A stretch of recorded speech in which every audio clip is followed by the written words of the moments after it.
Changing your username on ProtonMail is a straightforward process. Follow these steps to update your username effectively. Step 1. Log into your account. Open your web browser and go to the ProtonMail website. Enter your login credentials to access your account. Step 2. Access account settings. Once logged in, locate the settings icon, usually represented by a gear symbol. Click on it to open the account settings menu. Step 3. Navigate to the identity section. In the settings menu, find the section labeled Identity or Account. This is where you can manage your personal information, including your username. Step 4. Edit your username. Look for the option to change your username. Enter your desired new username in the provided field. Make sure it meets any specified criteria. Step 5. Save changes. After entering your new username, scroll down to find the Save button.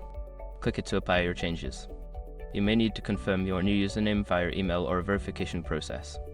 Once you have completed these steps, your username will be updated. Remember to inform your contacts of your new username if necessary.